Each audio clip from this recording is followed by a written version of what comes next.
아마 너희들 중에 대부분이 그럴 거라고 생각을 하는데, 아직까지 삶에서 지인의 죽음을 경험해보지 못한 사람들이 아직은 많이 있을 거야.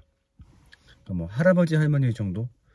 근데 할아버지 할머니도 친한 경우도 많이 있지만 좀 어색한 경우가 많이 있으니까 그걸 두고 지인의 죽음, 사랑하는 사람의 죽음이라고 말하기엔 조금은 어려운 경우도 있지. 나도 한 번도 그런 경험이 없었어. 어찌 보면 좀 행운의 케이스. 이제 30년 넘게 살면서 그런 슬픔이 한 번도 없었다는 게. 이제 그런데 올해 8월에 딱 이번 학기가 시작되기 얼마 전에 나한테 그런 일이 생겼어.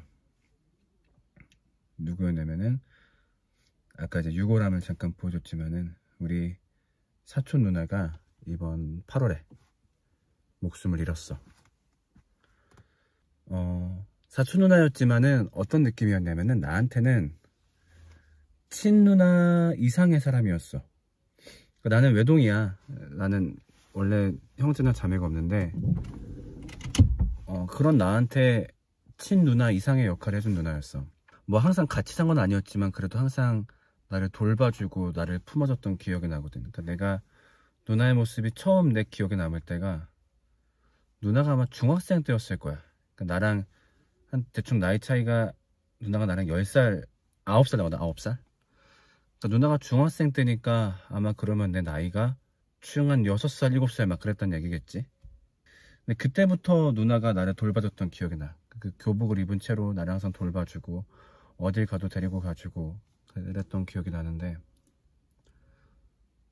우리 그 외가 집안들이 다들 성격들이 좀 괄괄해. 막 이렇게 좀 말 많고 자기 주장 강하고 막 다 좀 그런 집안이거든. 그래서 가면은 마음 놓고 얘기를 나눌 상대가 별로 없어. 다들 지 할 말들만 하기 바빠가지고.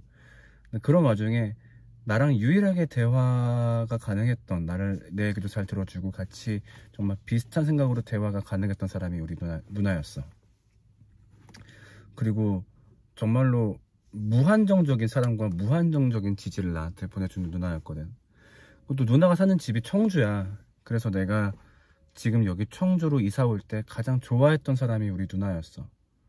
성진이가 청주로 이사 온다고, 자주 볼 수 있겠다고 누나가 정말 좋아했었거든. 그래서 실제로 와서 나도 누나랑 더 가깝게 관계를 하고 그러면서 나도 느꼈지. 아, 정말로 누나는 나한테 되게 큰 사람이었구나. 그동안 누나의 존재를 내가 그렇게 크게 인식하지 못하고 있었는데, 우리 아내하고도 종종 막 그런 말을 했단 말이야. 자기야, 내가 여기 이사 와서 느끼는 건데 윤정이 누나가 나한테 있어서 되게 큰 의미의 사람이었다는 걸 내가 여기 와서 느껴. 그런 사람이었거든. 그랬다가 이제 어느 날 수요일 아침에 내가 교회로 출근하는데 갑자기 연락이 온 거야. 우리 엄마한테. 성진아, 너 빨리 지금 이모한테 가봐라. 지금 이모 전화가 왔는데 무슨 말을 못하고 계속 울고 불고 난리가 났다. 윤정이 어떻게 계속 그러고만 있다 라고 하시길래 알겠다고. 그래서 차를 바로 돌려가지고 이모한테 갔지. 이모한테 갔더니 이모가 막 땅바닥을 구르고 있는 거야. 막 구르면서 계속 울기만 해. 정신을 못 차려가지고 일단은 이모를 추스른 다음에 차에 태웠지. 차에 태워서 이모가 그냥 빨리 지금 충북대 병원으로 가야 된다 계속 그 말만 반복해가지고 모시면서 충북대 병원으로 갔어. 근데 상황을 모르니까. 근데 대충 들은 게 누나가 교통사고가 났다 여기까지 들었어. 그래가지고 급하게 이제 우리 사촌 형, 그러니까 그 누나의 친오빠지, 그 형한테 연락하니까 일단 충북대 병원으로 빨리 와라 해서 모시고 가고 있었고, 뭐 누나 상태는 물어보지도 못했고, 그래서 이제 형수한테 다시 전화를 걸었어. 그리고 형수님, 지금 제가 상황을 잘 몰라서 그런데 지금 누나가 어떤 상황이에요? 그래서 운전하면서 그걸 물어봤어. 근데 형수님이 막 우시는 거야. 우시고 하시는 말씀이, 도련님, 아가씨가 죽었어요, 이렇게 얘기하는 거야. 운전을 못 하겠더라고. 그래서 그 자리에서 차를 세웠어. 차를 세우고서 이모부한테 잠깐만 뭐 사오겠다고 나간 다음에 막 그 울음이 참을 수 없게 나오는 거야. 이걸 뭐라고 표현해야 될까? 마치 그 재채기가 나올 때 입을 틀어 막으면 틀어 막는 대로 재채기가 나오잖아. 이렇게 푸악 하면서 그렇게 막 울음이 내가 터진 거야. 아파트 단지인데 뭐 다른 사람들이 보고 말고 쪽팔리고 신경 쓸 게 없어. 너무 슬퍼서 막 거의 나도 막 거의 바닥을 기듯이 막 하다가 형수님한테 다시 전화 걸었지. 그래서 상황을 듣고 했더니 정말로 죽었고. 그게 어떻게 된 상황이었냐면은 참 그것도 안타까워. 누나가 그 시어머니의 장례가 발생했던 거야. 그러니까 그 전날에 시어머니가 돌아가신 거야. 그래가지고 급하게 이제 시어머니한테 가고 있었지. 갔다가 시어머니가 이제 돌아가셔가지고 그거 수습을 좀 돕고, 그 다음에 근데 급하게 온다고 자기 딸내미, 그러니까 나한테 조카인 거지. 조카를 집에 두고 갔던 거야. 그래서 이 조카를 다시 데리러 가려고 조카한테 돌아가던 길이었는데 거기서 사고가 난 거야. 그러니까 그때 또 누나랑 매형이 다 코로나 걸려가지고 그 고열이 나는 와중에 운전을 했던 거야. 그러면서도 또 집에서 애가 혼자 있으니까 마음이 급해가지고, 그때 비가 엄청 오는 날이었어. 그때였을 거야. 막 청주에 비 많이 온다고 뉴스 났을 때. 청주 진짜 나도 그렇게 비 많이 오는 거 처음 봤거든. 그러니까 그렇게 빗길에 과속 운전을 하고, 또 그 와중에 누나만 조수석에서 안전벨트를 안 했던 거야. 그래서 매형하고 매형의 누님은 다 생존했는데 누나만 이제 차 밖으로 튕겨져 나가가지고 그렇게 된 거지. 그래서 그렇게 장례를 치르고 나니까 이게 어떤 기분이냐면은, 처음에는 이 슬픔이 한 계속 짓눌러 3일 동안, 일주일 동안. 그리고 실감이 안 나. 그러다가 그게 지나면 좀 괜찮아지거든. 근데 그랬다가 어떤 느낌이 드냐면은 멀쩡하게 이렇게 있다가 울음이 확 올라와. 그러니까 보통 우리가 울려면은 어떤 슬픈 감정이 막 올라오다가 으앙 이렇게 눈물이 나오잖아. 근데 그게 아니라 그냥 이렇게 멀쩡하게 있다가 뭐 누나와 관련된 얘기 어떤 생각을 하고 있다가 갑자기 으악 하고서 울음이 나와. 진짜 미친 사람처럼 울음이 나와. 그랬다가 또 가라앉아. 사람이 뭔가 정상이 아니게 돼. 그런 상태에서 어떤 생각이 드냐면은 납득이 안 가는 거야. 무슨 말이냐면은 내가 왜 누나를 추억하고 있어야 돼? 그냥 같이 있던 사람이잖아. 그냥 계속 만나고.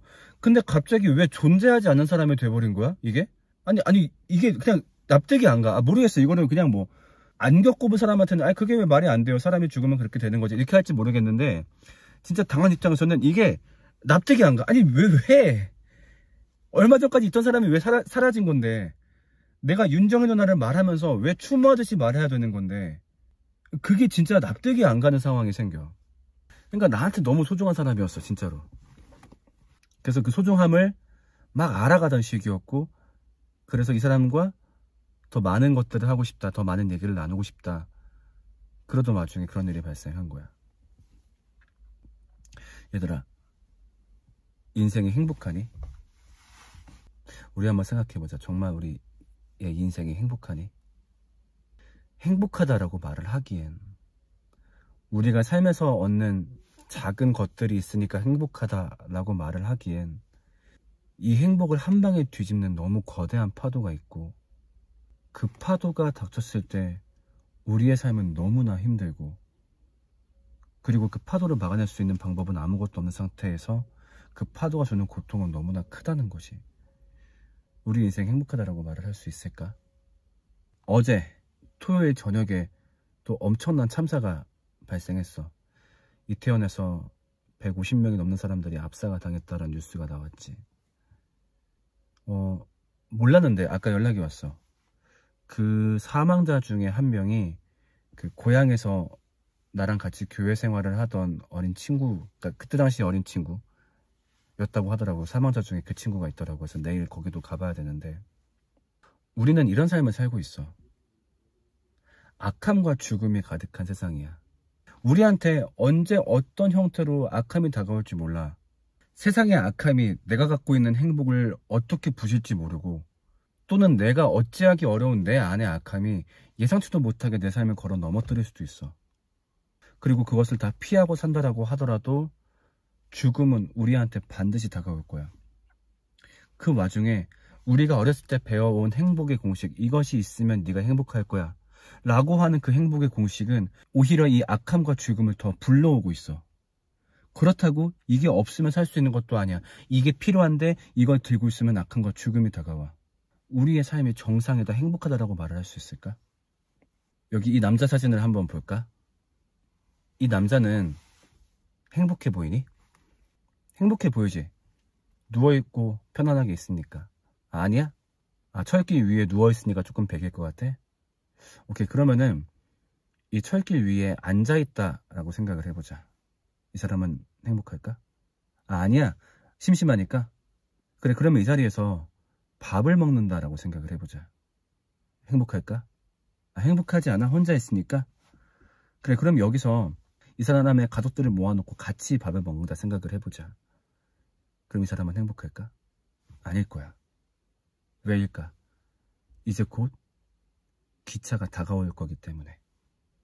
기차가 다가오면은 이 사람이 누리고 있는 행복들은 한 번에 다 사라지기 때문에.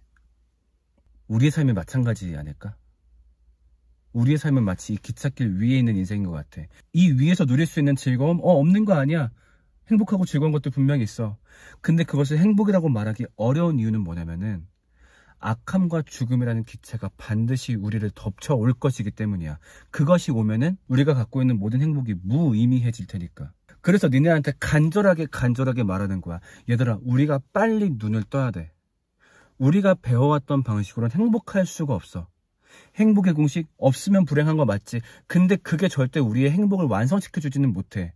그걸로 만드는 행복은 너무나 사소한 계기로 무너지고 말 거야. 이걸 빨리 깨달아야 되는데 우리는 너무 이게 정답이다라고 생각하고 있어. 그리고 모든 사회와 모든 미디어가 이것이 정답이다라고 너희한테 강요하고 있어. 너희는 그런 문화권 가운데 자라왔고 그런 문화권에서 교육받았고 그런 문화 속에서 경쟁해왔어. 그렇다 보니까 너희도 그렇게 생각한다고. 솔직히 돈 문제에 있어서 더 강한 집착이 있을 거야. 돈 많으면 그건 무조건 행복한 거지. 돈 졸라 있으면 행복하지. 근데 얘들아, 빨리 눈 떠줘. 그거는 정말로 너희가 그렇게 생각하기 때문이 아니라 이거는 대부분 미디어의 영향들이야. 교육의 영향들이야. 너희한테 수많은 교사들과 수많은 선생님들이 말했을 거야. 공부해야지. 그래야 돈 벌고, 그래야 꿈 이루고, 그래야 사랑하는 사람을 만나지. 그러면 니들이 행복할 거야. 이렇게 말하는 그들은 행복했을까? 수많은 미디어가 너희한테 이것을 행복으로 제시해. 자, 여러분 품격을 증명하세요. 여러분의 차를 바꿔보세요. 아마 그걸로 여러분의 클래스가 올라갈 거예요. 이 아파트에 거주해보세요. 많은 사람들이 당신을 부러워할 거예요. 당신은 행복해질 거예요. 그 다음에 꿈. 여러분 꿈을 이루세요. 뭐 하는 거예요? 그렇게 게으르게 뭐 하는 거예요? 여러분 꿈 이루면 달라질 거예요. 그 취업 성공하면 바뀔 거예요. 영어를 배우세요. 이 자격증을 따보세요. 당신은 행복해질 거예요. 그 다음에 사랑. 수많은 드라마와 영화들이 남녀 간의 사랑을 보여줘. 남주 여주가 딱 키스를 해. 카메라가 빙글빙글 돌아. 거기에 숨겨진 메시지는 뭘까? 여러분 여기 있는 남주 여주처럼 사랑하면 행복할 것 같지 않아요? 그쵸? 그러니까 여기 있는 여주가 입었던 드레스를 구입해보세요. 이게 미디어의 언어야. 그들도 경험해 본 적이 없는 행복을 너희한테 팔고 있어. 왜? 그래야 산업이 돌아가니까. 그 속에서 우리가 너무 단단하게 생각을 해. 소유, 꿈, 사랑만 있으면 행복할 거라고. 그런데 그걸로 온전히 행복할 수 없다고. 내가 그동안 이것을 너희한테 9주 동안 간절하게 얘기하고 있는 거야. 얘들아, 얼른 깨어나야 돼. 그것을 통해서 우리는 행복을 얻기가 어려워. 자, 그럼 중요한 건 그거지. 나는 굳이 왜 이런 말을 너희들한테 이렇게 하는 걸까? 그리고 이 말을 하는 나는 과연 정말로 행복한 걸까?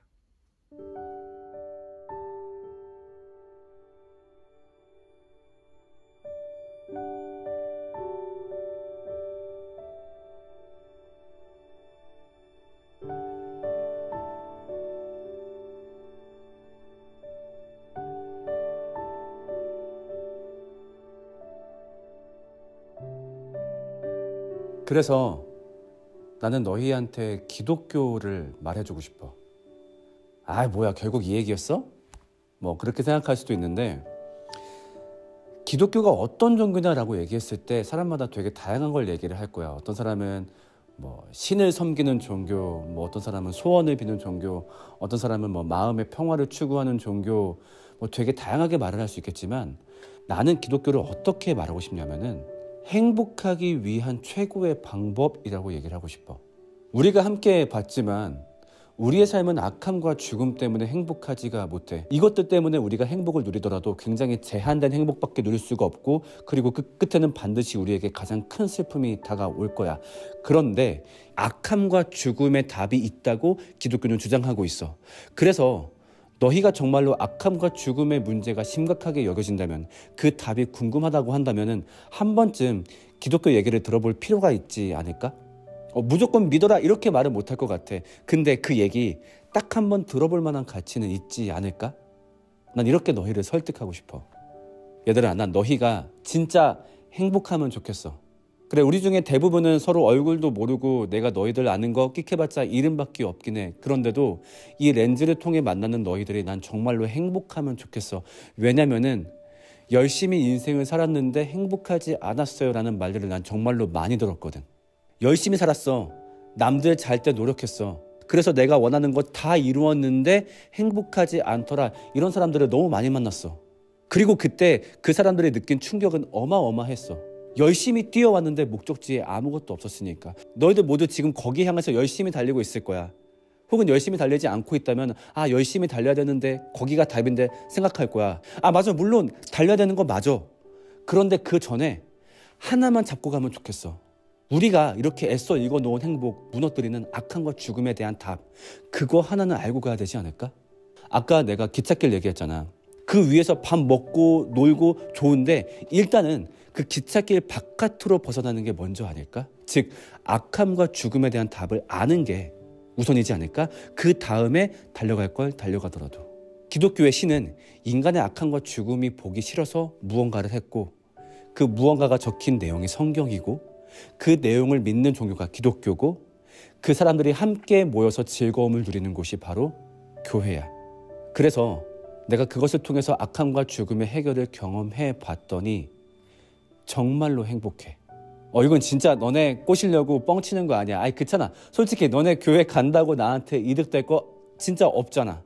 그래서 정말 내 말을 진심으로 들어줬으면 좋겠어. 그 맛을 봤더니 행복해. 맛있어. 그래서 니네가 같이 먹었으면 좋겠어. 우리의 남은 수업 시간 동안 기독교에 대한 설명을 하려고 해. 우리의 악함과 죽음이 어떻게 시작되었으며 그것이 어떻게 해결되었고 그 해결을 우리가 어떻게 누릴 수 있는지. 근데 이 모든 것을 너희가 사랑의 맥락으로 이해해주면 좋겠어.